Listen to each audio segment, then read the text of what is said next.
This episode is provided by the Mountain Valley Spring Water. Bottled continuously since 1871 in Hot Springs, Arkansas, the Mountain Valley Spring Water rises naturally to the surface of the earth where it is bottled untouched to this day. Mountain Valley prides themselves on truth, integrity, and clean, pure water. They bottle in glass to preserve quality and taste and also proudly offer recyclable, green plastic bottles as a convenient on-the-go alternative. There's never been a better time than now to get back to your source. So head over to mountainvalleyspring.com to find your local retailer or set up delivery to your home or office today.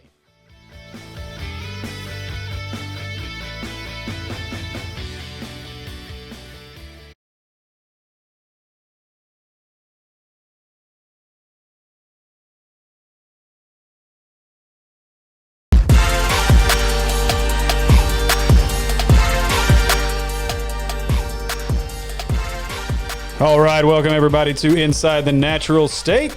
This is your host, Steve, joined as always by my co-host, Andy. Andy, have you survived officially becoming the co-host on Natural State Sports Live with Zach? Jury's still out on that. Yeah, well, you're here, so you've at least survived to that point. If you bring any coronavirus into my house from there, I'm gonna have some issues with you.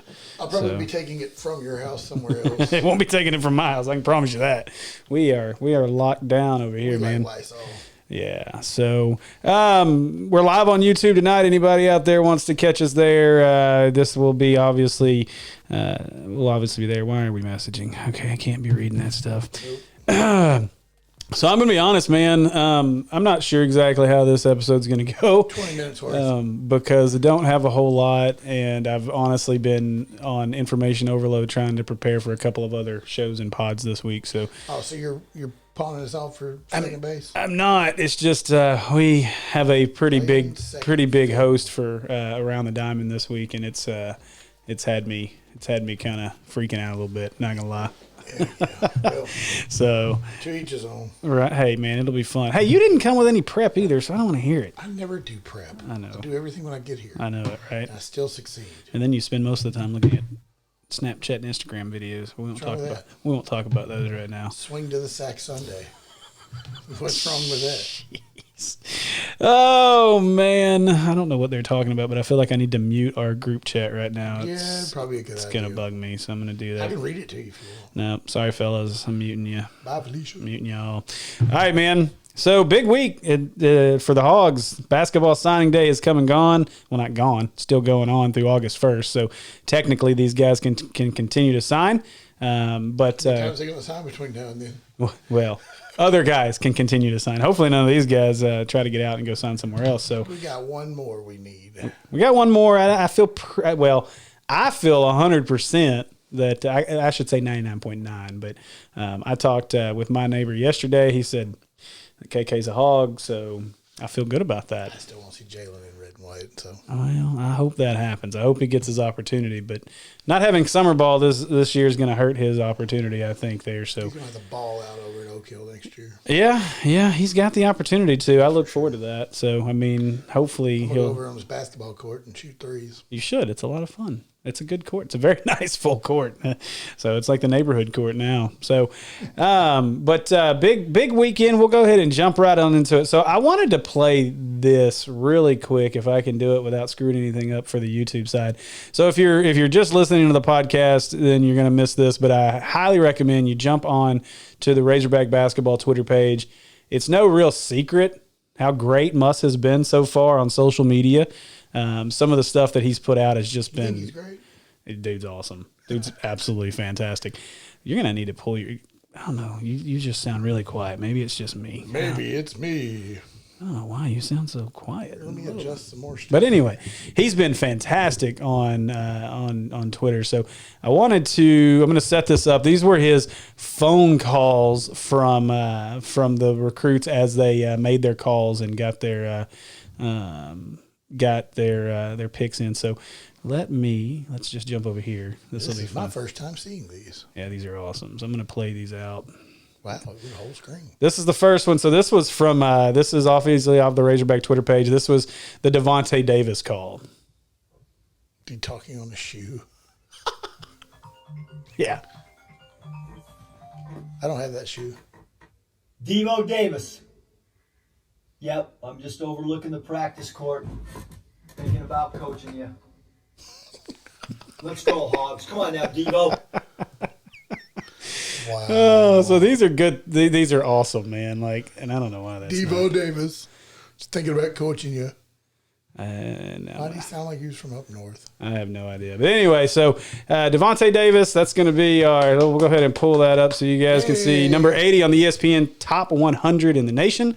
Number 16 point guard in the nation by 24/7 Sports Composite ranking, and a consensus top 30 point guard in the nation out of Jacksonville, Arkansas. Big kid, too. Yeah, super excited about Devo. He 6'4" brings point guard is a big plus, in my opinion. Yeah, he brings Long body. brings a lot of athleticism.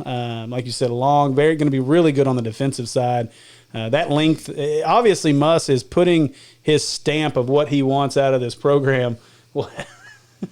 Bro, it is way too late for Elf on the Shelf. Oh, that's their toy. So, yeah. Squirrel. Yeah, squirrel, sorry. But anyway, Devo brings a lot of length. It's obvious what Muss is trying to accomplish here as he continues to build this team with a lot of length, a lot of athleticism. So a lot of defensive prowess. Of course, scoring is always going to be a huge piece for them. It's But going to happen, though. yeah, so really excited about that. Let me see if I can pull those up without messing it up. So here we go. Devontae Davis. Woo! Wow. Thanks for muting us out of that, Mr. COVID-19. Hey, I sneezed into my elbow. Small droplets, not large ones. So 6'4", 175 is what Devontae Davis is coming out of high school. That's his size. Number 2 in Arkansas. He's a bit light. And 95 rated 4-star from 24/7. So he had offers from Oklahoma State. It was actually committed to Oklahoma State. Yeah, for a good bit until Muss came. So obviously a huge get for Arkansas there. Big piece that they'll add to this. So look forward to seeing Devontae on the court next year. He went from not signed to being the first one to sign, too. Yeah, he's been in the fold for a while here. So we're really excited about that one. We're gonna jump back over here again because there's some more of these fun little things. Sorry, YouTube. You can only get half my face today. So. All right, why? This is not cooperating with me. There we go. So just make sure I got the right one. So Vance Jackson was your second one. So again, if you're not watching on YouTube, you're missing out. Oh, and y'all are missing out on here. So let's swap that around. All right, doing good here. I'll restart that. This is good stuff. So this one was the one for Vance Jackson. They're real short. But I'm telling you, get on Twitter and pay attention and check these out. I need his office. Yeah. Vance Jackson. He didn't even check caller ID. How do you know his fans? Let's go, Hogs. He's got that. He knew. He knew exactly who that was going to Exactly be. who was calling at what time they were calling. Even if he was asleep, he knew what was going on. So good stuff, man. Good stuff. This is the layout for Vance Jackson. Everybody wants to see Vance Jackson from New Mexico grad transfer. He has scored 990 points in 3 collegiate seasons, 8 career double-doubles, and he was the 2017 American Athletic Conference All-Rookie Team at UConn. So he's bounced around a few places, started at UConn, then in New Mexico, now to Arkansas. Another one, this is another guy that's just got a ton of size, a ton of length.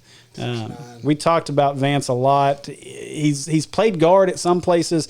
He probably, obviously, he's going to play that 4 position when he gets to Arkansas. Big body guy, too, 230. Yeah, 6'9", 230, originally out of Pasadena, That's California. wider than Reggie.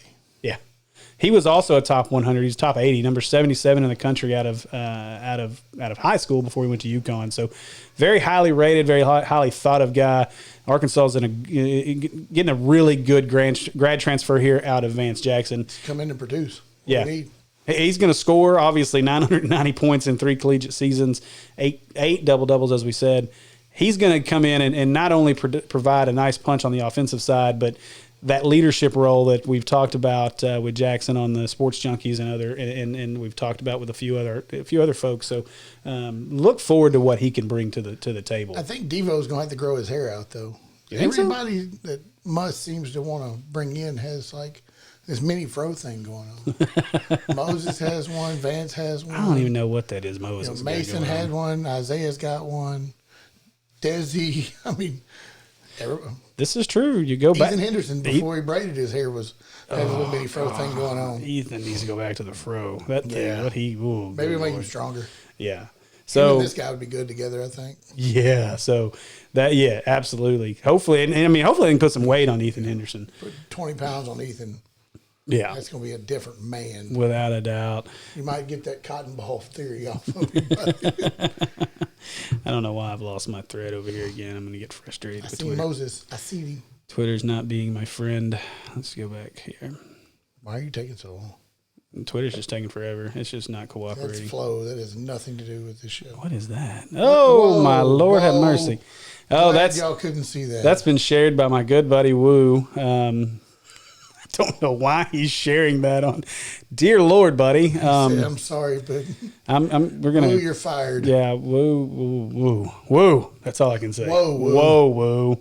Whoa. So, whew, man, Senor Moody. that was rough. All right, here's my thread that I wanted right here. I don't know why it's being such a pain. So let's get back up, and we'll talk about Jalen Tate, and we'll get a look at Muss's fun with that when I get back to it here in a minute. They Told you happen so quick. They're not long at all. they're not long, and then they jump Like right over. It's 12-second shots, and that's it. Yeah, I had them all laid out like I wanted them, but it didn't work. Yeah, it out. didn't work. That shoe is way too big from us, too. You think so? Hey, you got some sweet shoes. We'll show those in a little bit. I do have a pair that are pretty nice. It's a different shoe, though. Jalen. Paperwork done. Jalen Tate. How many Jalen? Love it. Got rid of one, got another one. Yeah, I know. The names stay the same. May just look different. So highly excited about Jalen Tate. He was the last grad transfer to jump on. Jalen, a grad transfer from Northern Kentucky, Horizon League Defensive Player of the Year. That's going to be a big piece in 2020. That's definitely big. All defensive team in the Horizon League. He's a 3-time all defensive team, 2018, 19, and 20, and a third team all Horizon this year out of Pickerington, Ohio. So It's all Horizon League team, not just defensive as well yeah. Love for it. this year. Ooh, look at me. I'm doing good over Loved here. it twice. Hey, You did. I'm telling you, this thing is not doing what I want it to do. All there right. you go.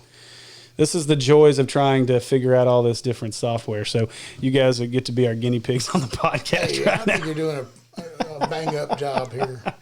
Oh, just when certain things don't want to cooperate, which it doesn't look like the rest are going to cooperate. So we're going to give up on the felt Twitter that. thing. Did you feel that? I felt that. All right. No, we have more videos to put up here. You better put them Well, up. we have more, but these are not cooperating with me currently. We get no Moses video. So, well, I got to get to it. You see what it's done to me over here? Oh, Lord. Yeah. Anyway, I think this is the Moses See, one look. I want. Yeah. Mini fro. He does have a mini fro. I told you it's something with a mini fro. Ah. Because the other Jalen has a mini fro too. You got me, man. Let me get back over here. Okay, so back to what we were doing while we were just rambling along here. I hope you guys are enjoying every bit of this. But Jalen Tate, again, like we said, another, 6'6". Yeah, 6'6" shooting guard. But as you can tell, on the defensive side is where where this he's guy gonna be. excels. He is going to be a defensive specialist, kind of maybe in the role of what Jimmy Witt could do. I don't know if he's going to be that good As long defensively. as his free throw motion it looks better than Witt's, I'll be okay. With I don't care what it looks like if it goes in like Witt's did, because Witt's went in. For the So most part. I'm not going to argue that one at all. That one doesn't upset me not one bit. So, but super excited about that about Tate. He's another big guy with a lot of length, great defensive player. So Obviously going to run the court well too. yeah, so look forward to seeing him. Twitter is just being really really dumb right now. For Taking some more reason. time than what you need it to. Yeah, we may have to Better give up on those. Get with it. No. We may have to Buzz give up answered on the them. shoe. I know we want more Muss We answered got two shoes. more. You can make it happen. I'm trying. It's not me. Look, Look at that. Jalen Williams, Moses Moody. It won't load my stuff. We can't have one more because he is not signed yet. Yeah, it won't load my stuff. All right, this is making me aggravated. So anyway, so Jalen Tate, grad transfer. That's the last, we believe, going to be the last grad transfer that we're going to be bringing Do we in. even have room for anymore? No, we don't. We've actually, I think at this point, we've got to get rid of one to make all of that work. So That'll happen. yeah. Oh, they'll make the room. There's no question there that they'll make Do the something room. like Missouri does. So yeah, we'll get into that. Oops, that's one Oh man. Oh of that goodness. job drink. Yeah, Jerk. I don't know why it keeps going to that tweet, but Because it wants you to see the old lady in the super. honestly, I think I might block Woo. Might have to go back to blocking Woo just for that crap. Oh wait, we can say shit now. We're an explicit podcast. I forget. Oh, hell. Okay, hey, look at here. We're gonna get Jalen in a minute. I promise. Go on, Jalen. There we Oh, go. wait, different Jalen. That's a different Jalen. Hey, they had a couple of them down there, too. All right, let me get this pulled up. Get Funny Man on here. We tried. We've actually reached out to him. He didn't respond, so we're going to have to try again. All right, let's pop over here, and you get to see the next video. This is the He'd just Jalen. call us Bacon Bits or something. Oh, come That on, would be Bacon awesome. Bits. That would be awesome. All right, this is Jalen's. Tie that shoe, Mike. Jalen Williams. Paperwork signed. Let's go Hawks. It's so animated, man. He's so much fun. The wild part is how he's able to do this, like without. No, it won't let me off the screen. It won't let me off the screen. So anyway, it's just funny how excited he gets. That's the most fun part to me to watch these things. It's how excited he is, and I know he's bored and he's trying to find things to do to keep himself. Job. He is, but his excitement level for Razorback basketball, if it's not contagious, then you just need to go somewhere else. Because Like I said, when Brad and I left that Auburn game, we were going over to the elevator to go up, and because we had the passes and everything to go down to the bottom of the court and Right. everything, and walking by him in the hallway, I was like, "Game coach," he's like, "Yeah, thanks, man." He didn't have to say a word, but I mean, Yeah. just walked right on by. I'm telling you, his excitement level is a lot of fun. He's cool. Yeah, I'd like to meet him. I'd love to actually be able to just sit down Mini with Fro. him. Yep, there's another mini fro. Look He's at there. bigger now. So Jalen Williams, 2020 Gatorade Arkansas Player of the Year, the number 9 rated center in the country, according to Rivals, and the number 1 prospect in the state of Arkansas, according to 24/7 Sports out of Fort Smith, Arkansas. I'm glad you didn't go to A&M, kid. Yeah, this is the guy. Honestly, Big piece. I love- big piece. obviously Moses Moody is going to be the highest rated guy that we have on the board. Yeah, but Moses isn't Moses. He's a 1 year. Right. Possibly. More than likely. But Jalen is the guy that really excites me. This is a guy that, I mean, you think about the years of having the Gaffords and the Portises and those kind of guys. Jalen is within that mold of kind of a Gafford, except he's more athletic and can shoot the three. And a better basketball player. Yes. He's not as raw. Yeah. So I'm really Who do you think excited would have about the better Jalen. upside, or the more upside, as their careers progress? Well, I think with the way the NBA's played right now, I think Jalen will, just because More so than Daniel Gafford? I do, and because of his ability to score. Multi-dimensional. So, Gafford, now I'll say this about Gafford when it is, watching Gafford when he was here, the one thing that frustrated me so much about the situation with Gafford was, Never stepped outside for any kind of a jumper, anything that wasn't a little hook or a dunk, you could forget about it. yeah, and You what wasn't was gonna try it. what was frustrating about that is if you went to the games and you were there early, you watch them work out. Gafford would step back and shoot Yeah. the 13, 15-foot little just mid-range jumper, and he nailed it. So it wasn't like he couldn't shoot it. They just didn't let him shoot it, or he wasn't confident in game situations to shoot it. So that was, from that perspective, that was pretty frustrating from Gafford. So for me, when you start talking about the guy that I think has more upside, I'm on the bandwagon of Jalen Williams. I like the guy a lot. I got to watch him dominate Bryant in the state title a year ago. He was the sole reason they won that game. So Jalen Williams is absolutely special, and Twitter's giving me hell again. So I'm highly looking forward to Jalen being on campus. He ranks up there as my number 1 AB between him and Moody are the guys that we have on campus. Or that I were watched some of Moody's Monteverde stuff this past year, and that kid is just he is the guy. yeah. For sure. Look at that. I don't know what's going on. Maybe I just have too much Broke it. stuff open. I did break it. Steve has broken You know what? Twitter. I don't need that one. You can close that. We don't have the We don't need that one Jalen anymore. one. Where'd Jalen go? I know, but I gave up on trying to search them. So, Dagnabbit. oh my goodness. You killed it that time. Twitter is dead. Well, hang on a second. We're going to try to fix this. Steve working from home. Oh, I was about to say, feel free to pick up for me there, Andy. Yeah, I was trying to figure out something to say, but I was just like enamored at watching you type and what you were putting. It's not working though. It's not doing us any good. Yeah. So. It's going to disappoint me. Hey, look, there's Moses. Well, I'll tell you what we'll do then is we're going to jump over here to, Moses Moody did a press conference. Well, first off here, let's just jump over here and we'll go ahead and throw up the graphic for Moses. So Moses Moody, 4-star, really should have been a 5-star. Come on.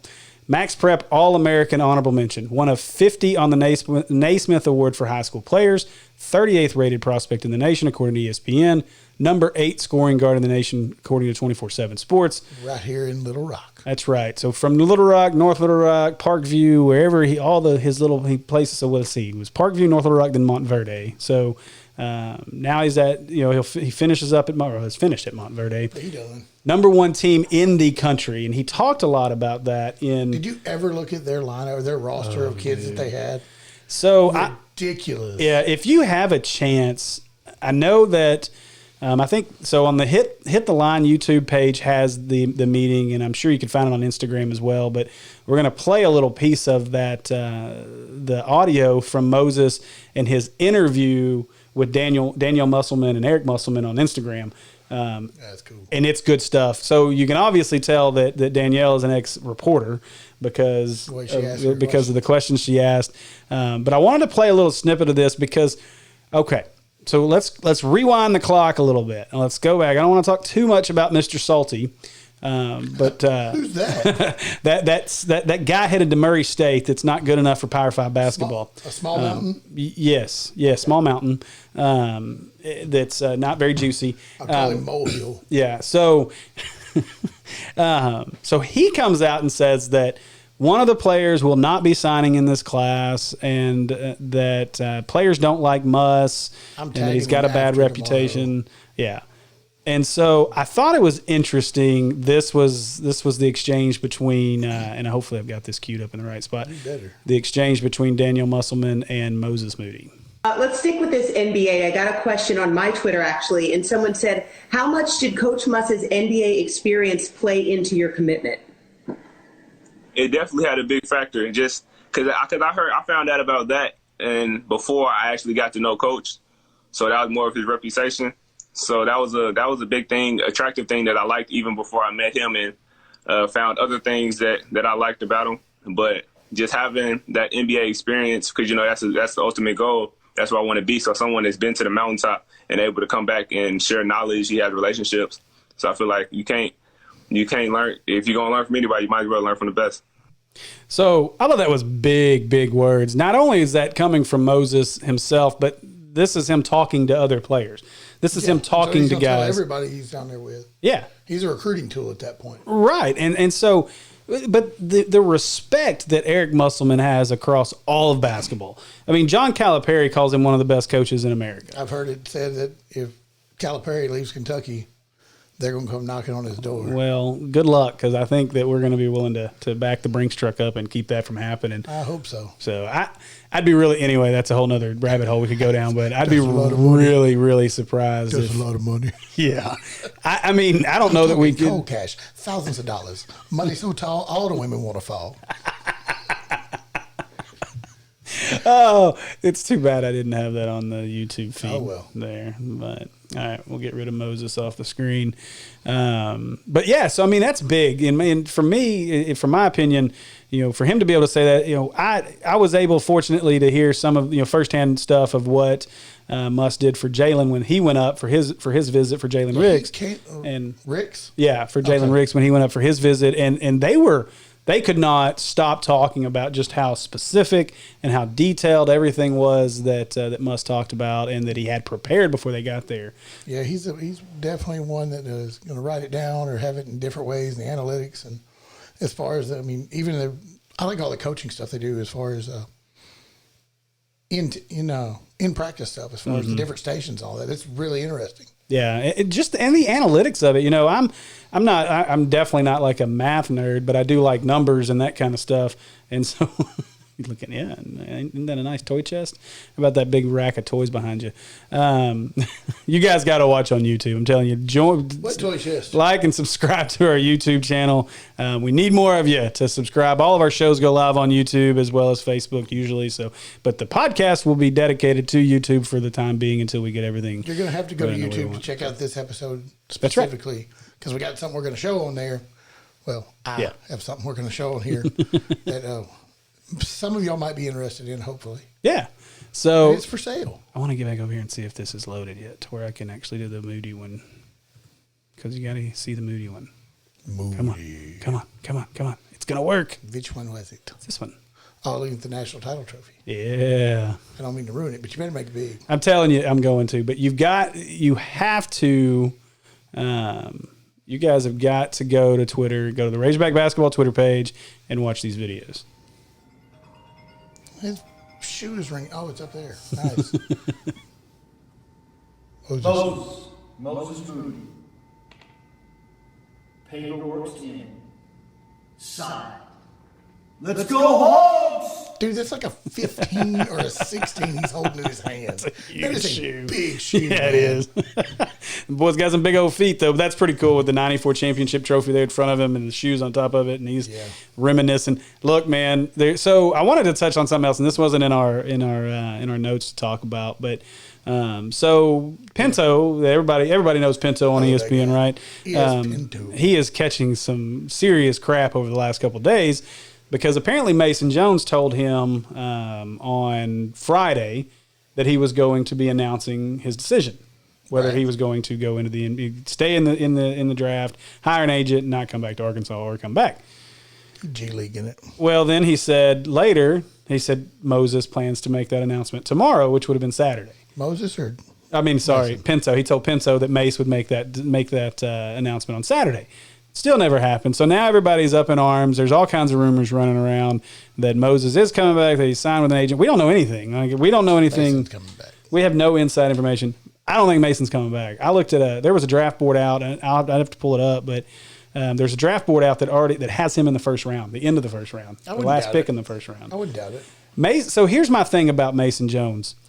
This no workout thing is going to help him. Well, absolutely it will.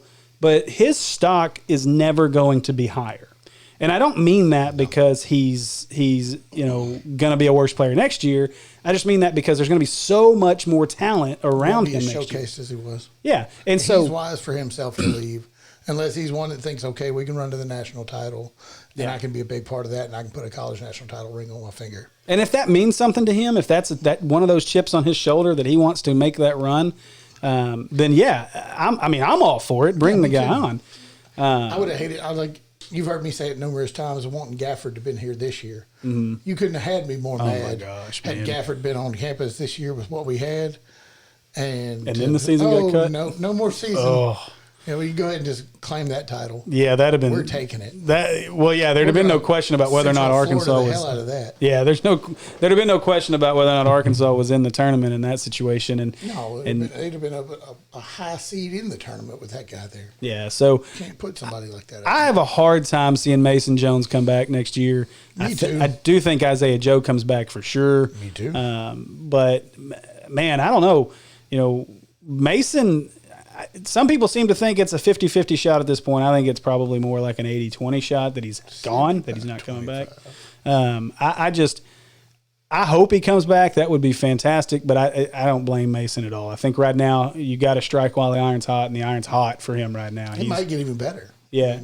He's gone from not being on to being in the second round and now being at the end of the first round, and nothing has changed. Yeah, well, so something has changed, and let's talk about that a little bit. I missed something. I'm sorry. Well, you didn't miss anything. Nothing like that. I mean, it's something we'd already planned to talk about tonight. Anyway. Forgot about that. But something has changed in a lot of ways. This Jalen Green story, so if anybody follows basketball recruiting, the Jalen Green situation is big time. So Jalen Green's the #1 rated recruit in college basketball. Now, little kid from out there in California. Yeah, would probably on any normal day be any normal year, if he could come straight out of high school, he'd be probably a top 5 pick. He's going to be a lottery pick for sure. Jalen Green decides it was like between Auburn and Michigan, and I don't remember who else. Well, I'm okay with it then. Yeah, Auburn thought they had him, Michigan thought they had him, and he comes out and announces that he's going to go to the G League.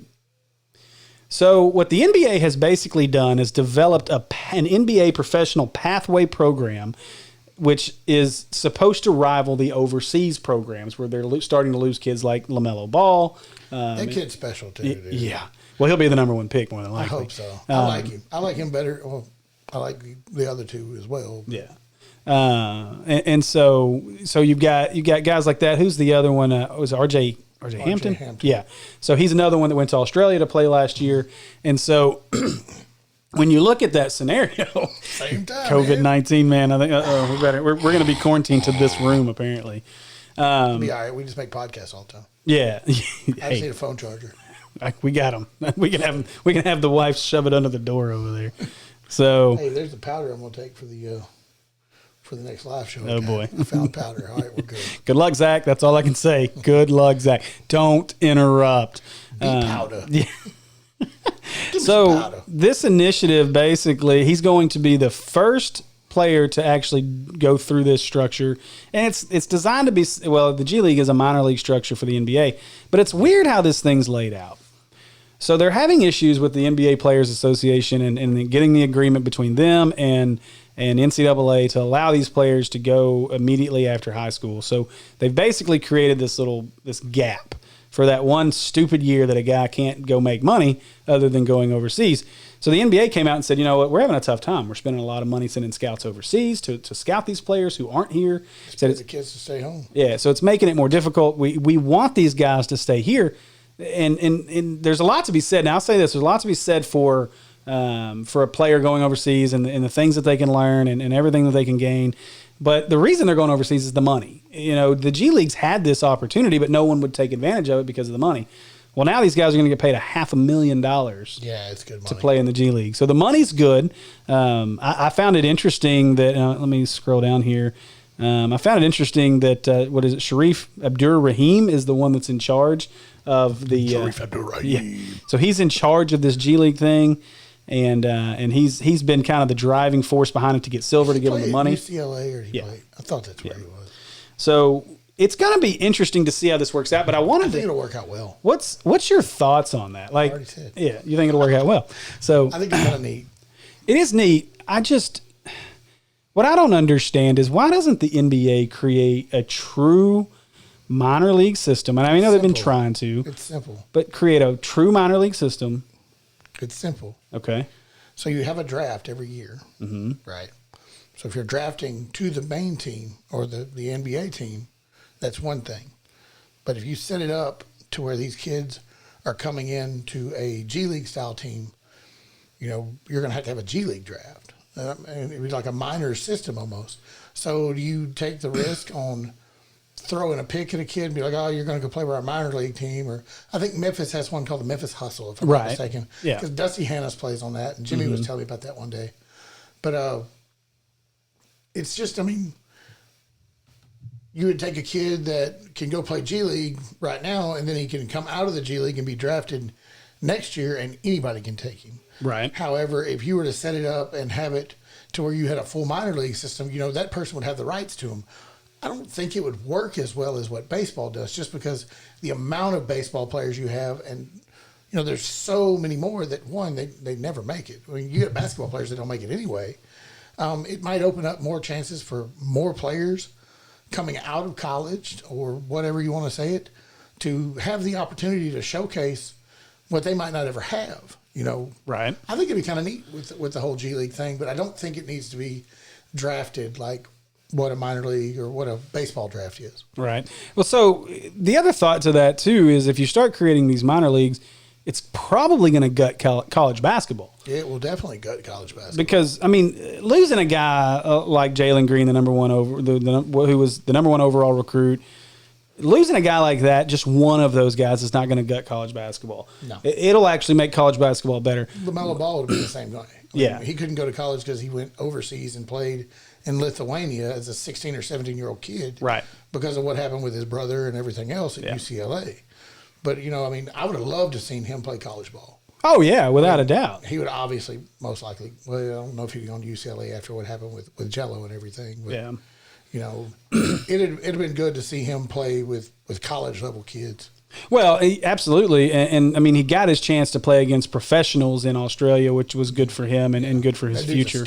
He is. And so I guess where my issue with it is where what the NBA, and what I don't get is this seems so simple, and maybe I don't pay a lot of attention to the NBA, but to me it seems very simple. Just change the rule. Make the rule back to where these guys don't have to go to college.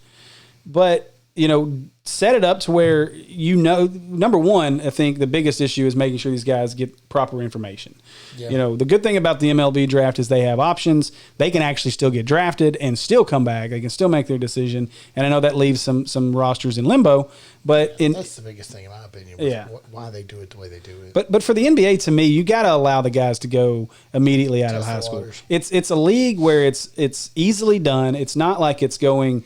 It's not like you're going out there to play football with grown men that will knock your head from your shoulders at 18 years old. Yeah, you need that 4 years and college, or 3 years, and college experience and weight room experience, and just the maturity from 18 to 21 or 22 for an athlete or somebody. I mean, for just build wise and everything, totally different standpoint. You get kids killed trying to play pro football at 18 years old. Oh, without a doubt. There's not many guys that could have made that. Comes to mind. Yeah, I mean, you look at Leonard Fournette, which even he's had a lot of injury issues once he's gotten there because he's such a big body guy. Mm-hmm. And so there'd be a couple, I think, that you could have, maybe a year into college football and could have played pro ball. I think Crabtree could have. Maybe. He didn't translate well, as far as, in my opinion, overall, he's mediocre. Yeah. But, I mean. Oh, yeah, Richard Sherman? Yeah. Folks like that, you would definitely have to be skill position stuff to that. I mean, minus the quarterback. There's no way in the world you put an 18-year-old, 19-year-old kid on the quarterback. No. They'd throw 171 interceptions. Yeah, no, that would be terrible. So, but from the NBA's perspective, you can do it. You have small rosters. Mm-hmm. You have the ability to build a smaller minor league system to keep. So you could keep your best players here, stop them from going overseas and playing for overseas programs. You keep them here. And then what makes it even better, though, is the college game will get substantially better because you're going to have teams. So I think the one thing, and I know this starts at AAU ball and this moves its way up, and we're getting off on a huge rabbit hole, which is going to make this podcast way longer than I planned on. That's fine. Yeah, but this works because we really didn't have anything tonight. But perfect timing, Steve. Good job. Yeah. So when you look at the situation of basketball, and where I have lost interest in basketball is the fact that the NBA has become a me league. It's about been that way for a while. It has, but it's about what I can do to build the best. How can I make $40 million a year? Well, but it's also how many superstars can I put together? How many guys can I put? There's no loyalty in the NBA to franchises, to Kevin Durant, to cities, to nothing, and instead it's just guys out trying to team up with everybody.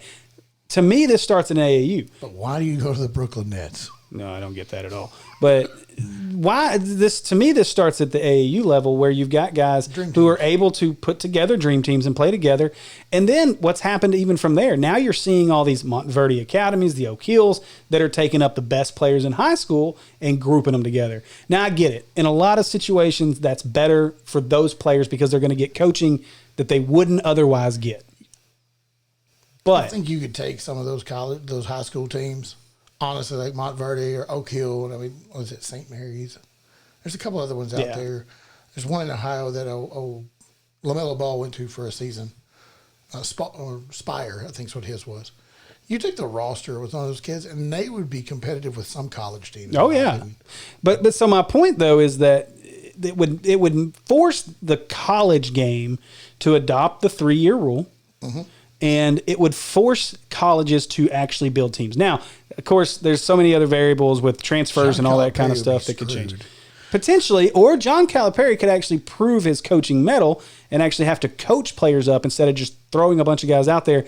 And he doesn't have to. So you got to remember. That dude writes personal checks. Well, but here's the thing about Calipari. Calipari doesn't really have to coach.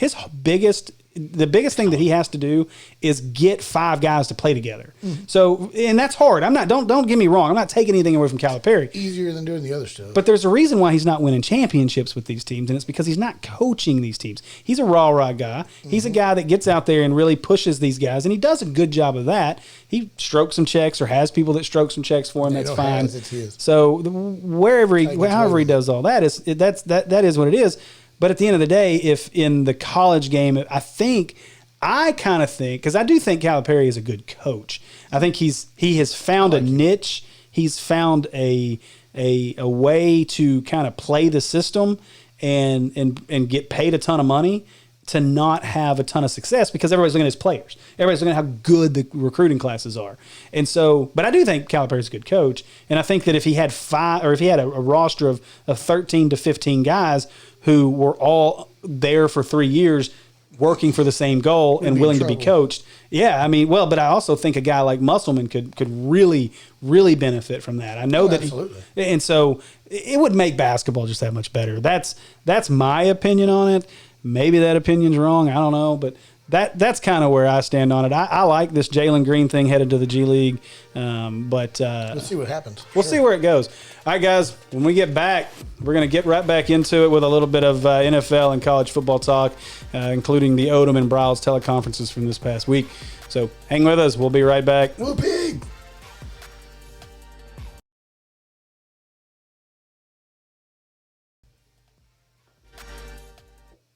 They're your go-to source for all things automotive. We specialize in such services as oil changes, flat repairs, new and used tires, alignment, suspension work, as well as full engine and transmission replacement. We also carry a full line of aftermarket accessories, including custom wheels and tires, lift kits, step rails, bumpers, winches, and remote start systems. On a business with a fleet of vehicles, we got you covered there too. Starting this week, we have a food drive to benefit Saline County students. Bring in 3 non-perishable items and you will receive an oil change with a free brake inspection and tire rotation for $19.99. Some restrictions do apply. Stop in or give us a call today at 501-316-4212.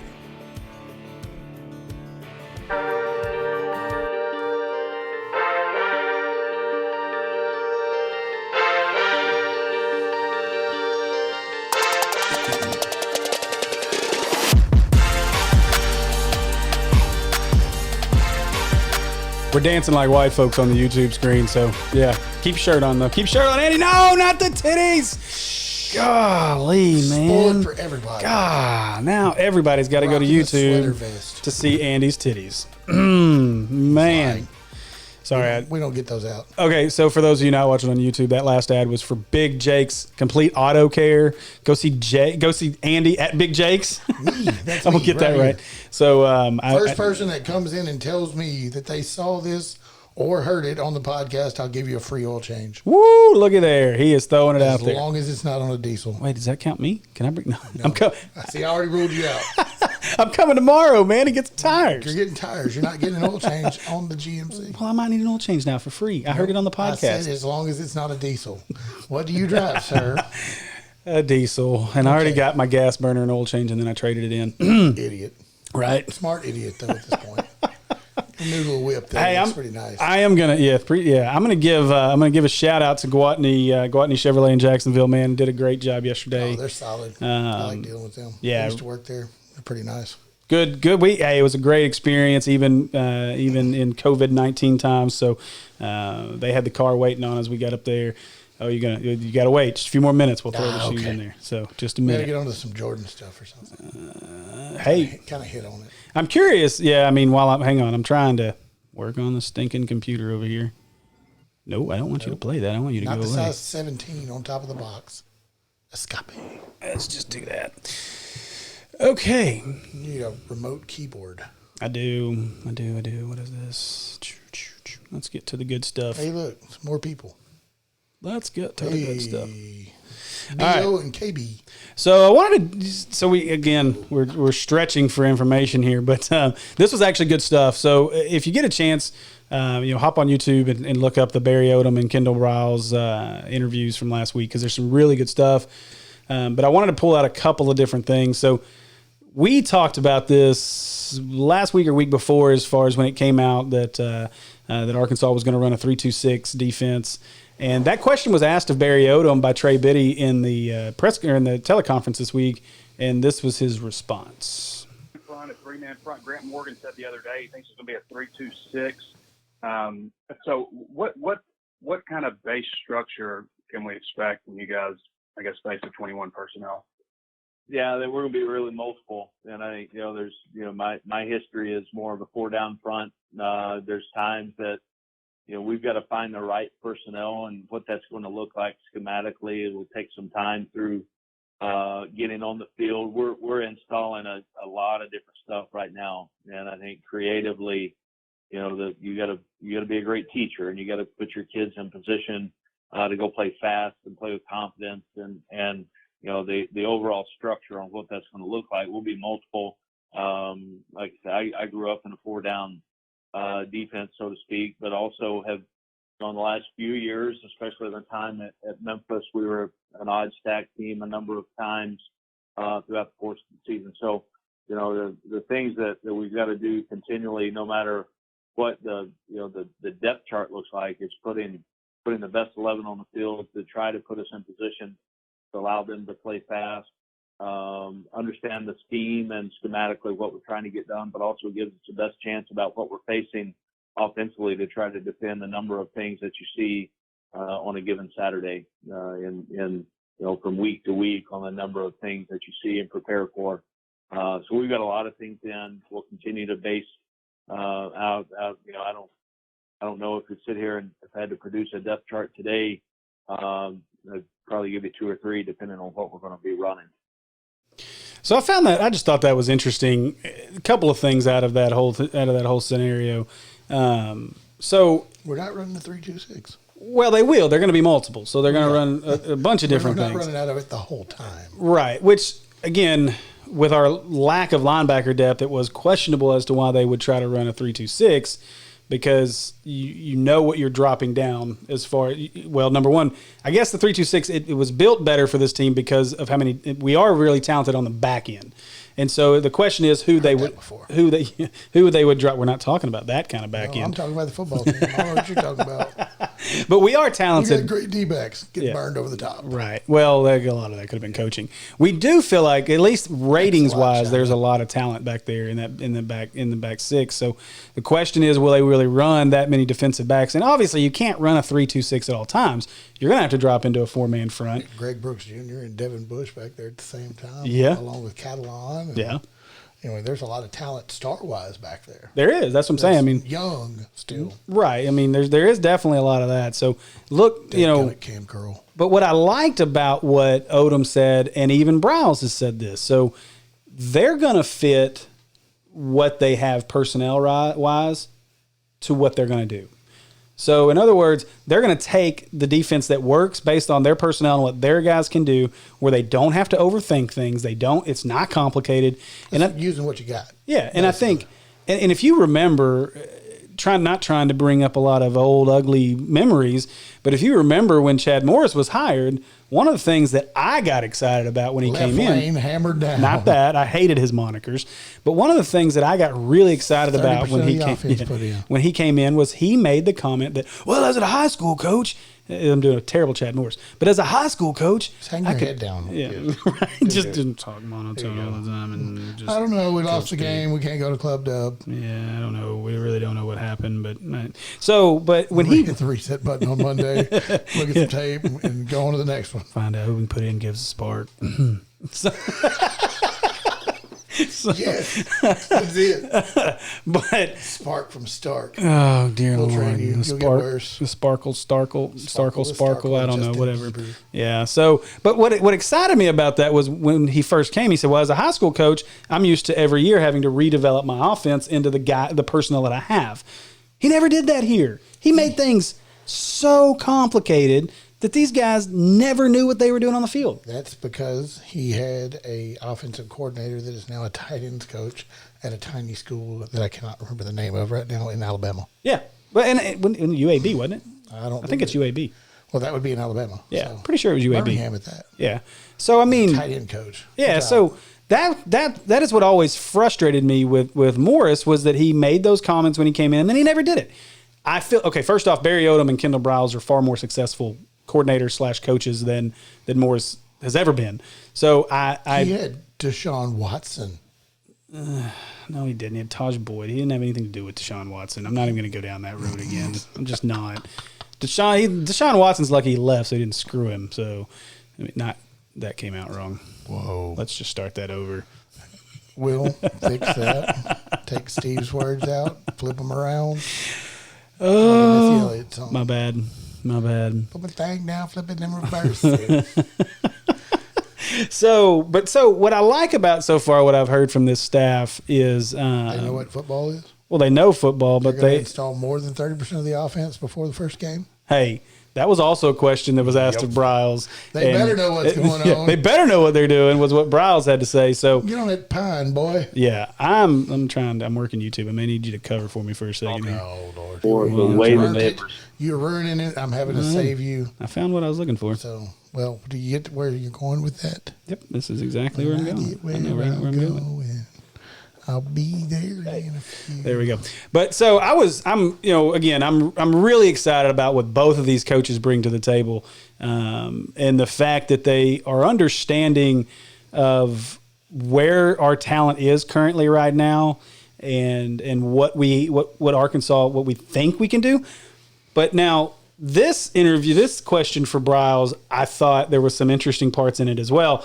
So he was asked about Felipe Franks and his leadership ability, and there's some interesting stuff in here that I thought that he had to say. Put it together collectively with support staff, strength staff, football operations, and everybody to try to kind of work backwards from that first game and see how we're going to be able to implement everything to get ready to play.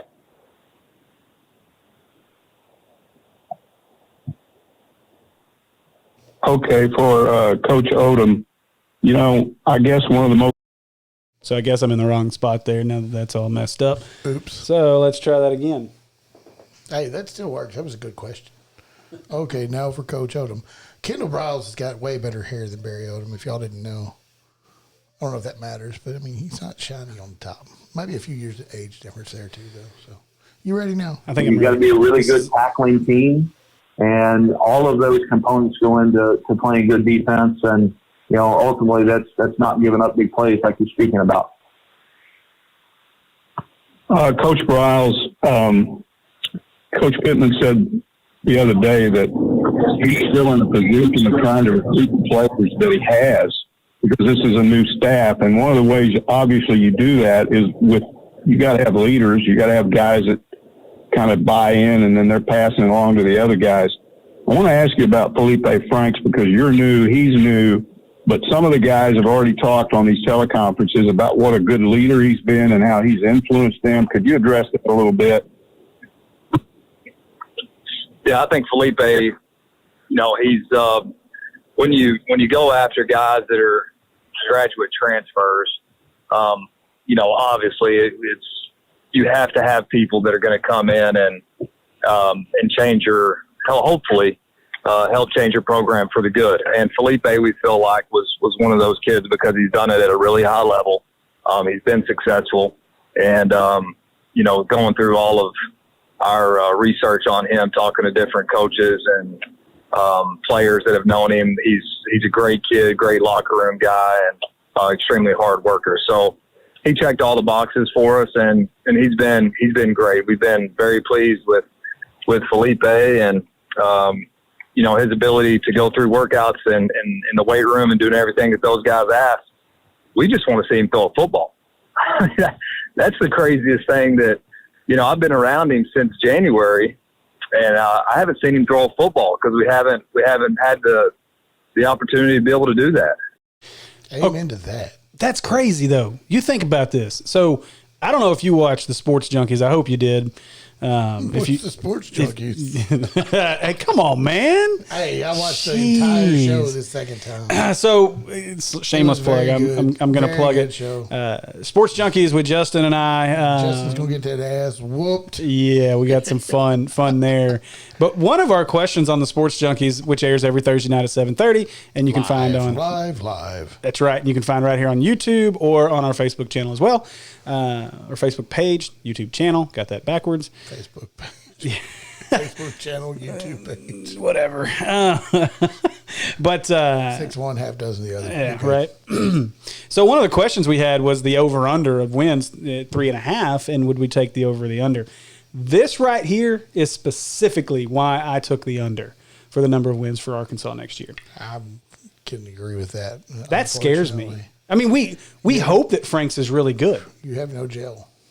Yeah, you have nothing. These guys haven't been able to work out at all together, other than you see some of them, out at different places throwing here and there. Backyard football is what you're going to come into with a grad transfer quarterback. That's talented, no doubt about that. Mm-hmm. He's proved that. We know we have the talent on the outside, or at least we think we do. I mean, physicals are there. You can keep the guy upright, and that's a plus. We might actually have something happen. Yeah. We know we got a rock-solid running back. Yeah. And I think he'll be even better as long as it's with Pittman set up as far as on the front end. Well, and Briles was asked a lot in this, too, about Boyd and what he thought Boyd could do, and he had some really, really good things to say about Rakeem and what he brings to the table, obviously. So I really look forward to seeing what he can do in that. Last year. Yeah, and bad team. And I think he'll have another big year this year because I think the offensive line's going to be better. This year. Like, what was the game? I think it was the Western Kentucky game where he had like 8 carries. Yes. And he had like 160, 170 yards or something like that. Yeah, just pulled him to halftime. Like, let's go sit on the bench, bud. Exactly. And so for those that don't think that Rakeem can go off for those kind of numbers this year, that I would argue because he should have had better numbers last year if they'd actually used him properly. That could have been a record game. Yeah, well, the season could have been a record for him if he'd have ran. I mean, if they'd have given him the ball enough, or he could have just been banged up and not played the rest of the year. Who knows?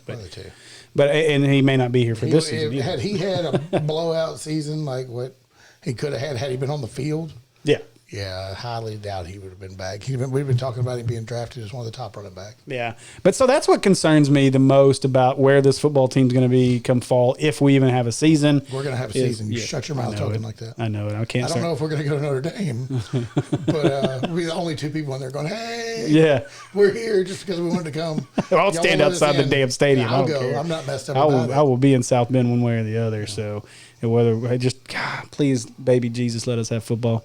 So that's all. Please. At least one game. Maybe shut it down after that one. Oh no, I can't do that. We got to go to Notre Dame. I need a full season, man. Well, I need a whole season, but I'm talking. We need to be in the stadium, touchdown Jesus. Yes. Watching us get our brains beat out by Notre Dame. Yes. Hopefully that won't happen. Oh, I hope not. Who knows? Reality. Baby. But I'm looking forward to this football team. I really wish they would have had a spring to be able to have really, a spring game? Yeah. Well, not really. It'd have been interesting. We'd have been watching that this weekend. Yeah. Had they had the spring game. Actually, I guess that would be next weekend. Next Saturday. Yeah. Actually, I'd be at a wedding. I won't be. I've been watching the spring game. But yeah. Anyway, because it is my Saturday off too. Yeah. Unless somebody wants to come buy something real nice. Yeah, you could buy like new wheels and tires and get a free oil change. At Big Jake's. Yeah, at Big Jake's. So Highway 5. I thought this was interesting as we start to wind things down here tonight. So this story came out about Missouri running back Anthony Watkins, who's now entered his name into the transfer portal. That doesn't sound like a big deal, right? Just another player. It sounds kind of normal with everything else that's going on. Yeah, well, like 800 and some odd players have been in the portal. So, however, according to Watkins, the choice to leave Mizzou was not his. Oh, really? Whose was it? Yeah. Well, it seems that it was the running backs coach, Curtis Looper, and that old weirdo head coach they have, Drunkowitz. He's ignorant. I think he's been drunk the whole time he's been there, to be honest. He's been drinking something. Him and Brett. Maybe him and Brett might be drinking buddies. They could be. Hey. Nancy Pelosi out there with them. Oh, man. That would be fantastic. But basically, so last week on Wednesday, he gets a call from his running backs coach and says he reached out to me and was like, I got some bad news, and told me, well, you're still on, and this doesn't make sense to me. You're still on scholarship. That's not being taken away from you, but you will no longer be on the team. How can you fire a college kid? Right? He got fired on his week off. Yeah, during quarantine. He said the reason was because they were starting to lose scholarships and they're running low. So I couldn't understand that because the ban was so long ago where they are eligible to play in a bowl game now. Well, apparently those restrictions are still in place for the 2020 season. Ooh, I'm telling. They only have 81 scholarships instead of the normal 85. So you're one of the 4 worst people on the team is what you're telling me. Apparently that's what Drinkwitz is telling him, and that's where he got frustrated. So his mom calls Drinkwitz, who tries to play it off. Said he was going to talk to the running backs coach and see what was going on. Said it took him 35 minutes to get back to him, which he felt like there was them just getting their story straight between the two of them. Wow. And then called, and he said they tried to downplay me and make me feel like I wasn't good enough to be on the team. Coach Looper is the one that told me that I should enter my name in the transfer portal. And he said in the back of my head, I'm thinking, why don't you all just put me there since you want me there so bad? So Coach Drink didn't really care if I stayed or not. He didn't say that directly, but he did say that he no longer wanted me on this team. By the way, this comes from the Missouri Rivals site. This was free content from there, powermizzou.com. Make sure we give them the credit that they deserve. PowerMizzou.com did reach out to Drinkwitz through a team spokesman, but the coach chose not to comment for this story when informed of Watkins' remarks. So here's my question. Do you think this is a situation, and okay, from a personal standpoint, I don't like Drinkwitz. Recruited as a safety. Was he? Well, maybe that's the problem. He was recruited as I think he was an athlete. Yeah, I think he was just an athlete. If you look at Rivals and a couple of other spots, he was just 3-star kid from out of Fort Worth, Texas area, 6 foot, 180 pounds. So shows him committed to Missouri. So here's my question though. What's your question? Is this look at you? That's the loudest you've been. That works really good if your lips are touching the microphone. Got to eat the mic. Oh, but is this a scenario? I feel like this is. I know that this got out and it's being spread around. I feel like this is something that goes on at on every college campus with every football, basketball, baseball team every year. These guys, the scholarships are year to year. I know that the NCAA wants you to believe that it's a 4-year deal, but it's not. It's a year-to-year deal. It's the reason the transfer portal exists, because guys that aren't getting plays. Now, he didn't play last year, so it's not like he was a contributor and all of a sudden they're like, we don't like you, go away. I think he had like 3 carries or something if you're looking at his stats. No, I'm not looking at the stats. I was just looking. He was a class of 19 commit. He committed to 6-9 of 18. Yeah, he's a sophomore.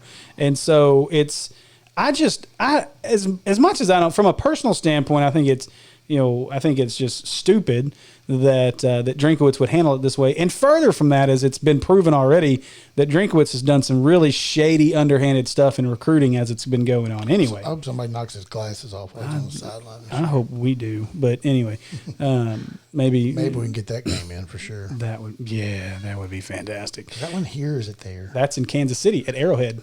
That is probably going to happen. Yeah, we're going one way or the other. So I've been to Kansas City before. Yeah, I've been to Kansas City. Not been to Arrowhead, but been to Kansas City. I've been right beside it. Well, I've been beside it. Yeah. So, but I just handicap parking, bud. We're good. Yes, sir. But my question is this just a guy that's salty because he's not good enough to play at this level? He's going to end up playing down probably at the FCS level, or does this guy bounce back and end up at a Power 5 school and make these guys pay for what they've done? But I hope so. I'd like to see it just for him. Yeah, you can tell somebody that's just insulting. Man. Yeah, I just thought the story was interesting. I don't think it's as big a deal as what his mama some called, folks. Yeah, right? But that's. I would have loved to have been a fly on the wall in that room. Yeah, right. Was mama calling, being like, "Look, we still get our check? Do we still get our check? We ain't get a check." I'm gonna drive up there. That was the real conversation. It was, Coach, Mama didn't get a check this week. What's going on? You ain't on scholarship no more. Mama is mad. Mama calling. She can't pay the light bill. Step over them boundaries, bud. Look here, Kyle Larson. Man. Hey, don't even go there. Don't even go there. Oh, man. Whew, hey, that'll be a good little snippet to pull out, though. No, it won't. We're leaving that snippet out.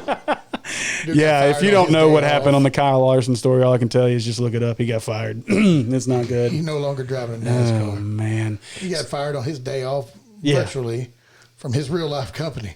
All right, before we start Carl's show and tell here, you got anything for this week in sports history? Oh yeah, anything good? A couple of it really isn't anything good. It was because he's got Mark McGuire in it. It's always good with him. Okay, better leave it alone. Okay. On April 20th, he was the 4th person to hit a home run in Detroit Tiger Stadium off the left field roof.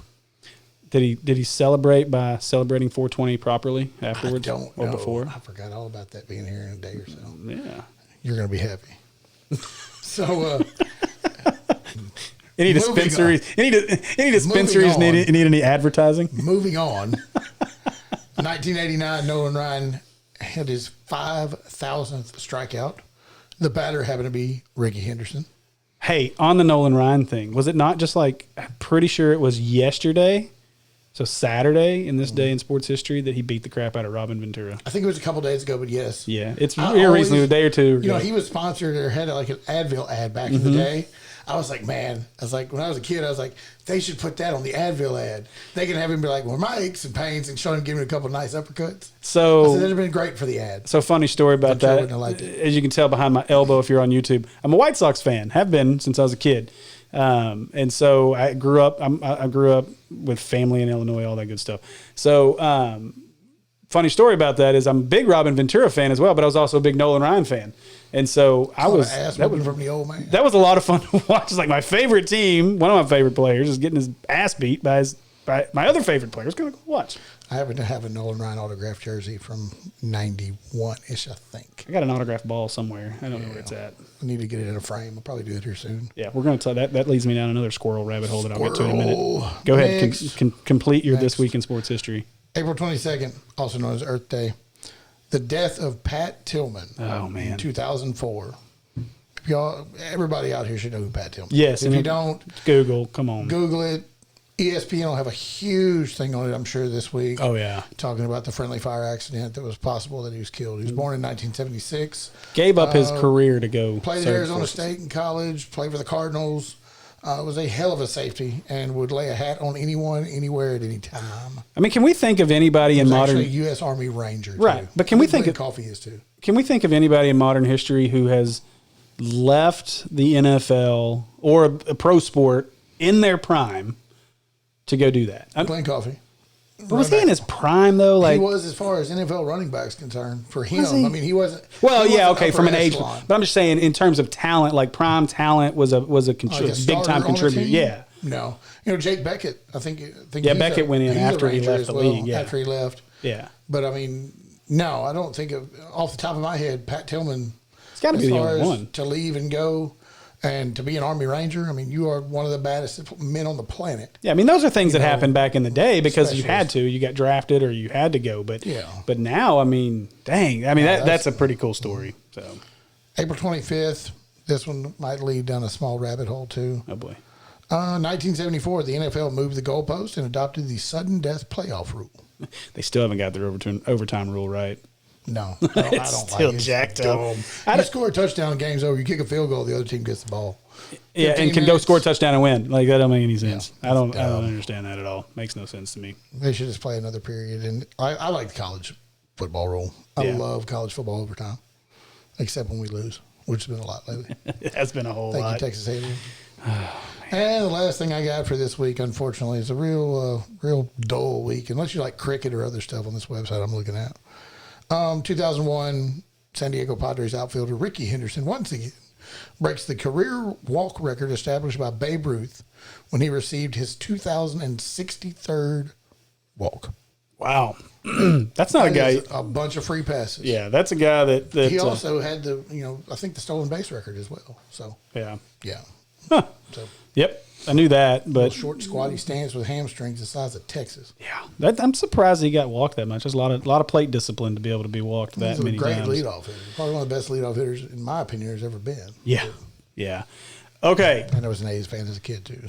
So our show and tell with Carl here is it's you got to be on YouTube to see what we're opening up here, but this is pretty interesting piece. So I want to set this up because this is kind of along the lines of what brings me to my little rabbit hole here. So I want to give a shout out to rabbit. Yeah, there you go. So I want to give a shout out to the guys at LFG Sports Cards and Memorabilia on Facebook. Good group of guys. The battalion is a lot of fun. Battalion, stand up. Yeah, buddy. If you're into boom, bang, whatever they say. So if you're into sports cards or any kind of sports memorabilia, doesn't matter, baseball, basketball, football, join. I haven't seen any hockey yet. They had some hockey not long ago. They don't have a lot of the packs, but join them. Expensive. If you've gotten into, so if you ever watched any of the box break things where guys open the boxes and pull out rare cards. That is. Okay, so basically a box break is where the guy on camera is opening a box of cards, brand new, never been opened. We don't know what's in them. He's wearing gloves. You have an opportunity beforehand to bid basically on your favorite team. There's a little more that goes into it, but I'm giving you the quick rundown. So you bid on, say your favorite team's the Niners, they're $30, so you bid on the Niners. So we open the box, everybody watches as they're opening the boxes. Any 49er card that gets pulled is yours. So last night I pulled a pretty sweet Jerry Rice, pretty sweet Jerome Bettis, Pretty sweet Matt Ryan.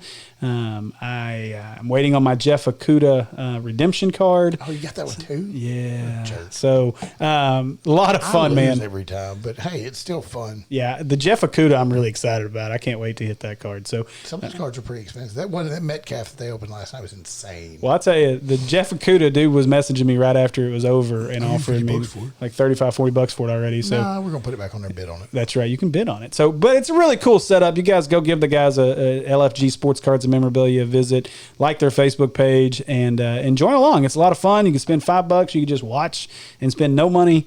A lot of fun. So that brings me to the Carl's. I don't know. I just named it that, but show and tell. But Carl didn't like Jordan. Carl, yeah. So he didn't like basketball at all. Also in memory, or not in memory, in preparation for, which is on right now, the Last Dance with the Michael Jordan documentary. It's a 10-part series on ESPN.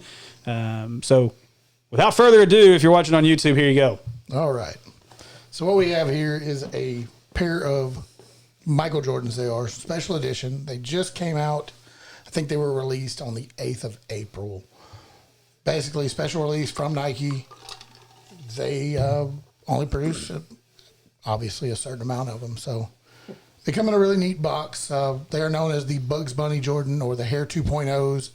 They were kind of released, I think, for the second Space Jam movie, which was supposed to come out this summer, if I'm not mistaken. I think so. And they actually are kind of look like Bugs Bunny when you put your hands on them. They're pretty cool. They feel cool. The box is all white. It's got the Jumpman logo on it in a couple places. It says Air Jordan on it. It's got a carrot on the top of the box. I mean, come on. You open it up. It's got the old school paper, just like what they had with the old school shoe that came out in 1991, maybe. Peel this back. Sorry for the... I'm trying not to tear up anything as well, because these are definitely going to be resold at some point. They're not going on a foot, at least my foot. Grab that. They are a size 13. The shoe is... Boom! Look at that, baby. The shoe is actually covered in hair. It is very strange. It is probably one of the most interesting things I've ever seen. I could just sit here and pet this shoe. Yes, it's very soft. It's very soft. I mean, grease stain the shoe. I'm going to grease stain your forehead. Let me. Kind of an interesting color. I mean, it's Easter Bunny. But they look like Bugs Bunny. They're pretty cool. They also have the original stock number or part number cool. from the original Hair Jordan. Yeah. If you pull that out, you kind of get the thing. As far as the packaging and the insole look the same. They came with multiple laces. I'm not even going to take any of this stuff out or even think about putting it on my foot. They are my size. But I did check Nike earlier today, and they are actually sold out of the 13. So if you need a pair, they're right here. Yes. Right here. They are kind of cool. Like I said, I don't think I could ever pull them off, but somebody out there can, and somebody eventually will, because they will be for sale at some point when the market goes up a little bit. They are kind of expensive. So, Mom, if you ever hear this, don't kill me. I'll be all right. But oh man, who knows? They might go for $500 to $1,000. They might go for less than that. But if they make money, they make money. And hey, either way, they're cool shoes. Like I said, it's very neat. They're very cool shoes. They are old school, new school shoe. Pretty neat. Yeah, pretty cool. Here, watch this. Show and tell. Let's do this. There we go. We don't need to see us anymore. All right, man. Well, you can probably see it on YouTube with the hair. Yeah. To it. Pretty cool. All right, guys. Well, this has been fun. Went a lot longer than I really anticipated that it would. Somehow we made it an hour and 15 minutes. Wow. So lots of rambling. That's what we do. In this thing. So, all right, man. Well, it's been fun. Wash your hands this week. Enjoy The Last Dance, the Michael Jordan documentary, and stay safe. Jordans. Stay dry. Go see Andy at Big Jake's and get your free oil change. If you want the shoes. Or if you want the shoes. I'll mail them to you. He'll take care of it either way. All right, man. Until next week, have fun. Woo pig. Woo pig.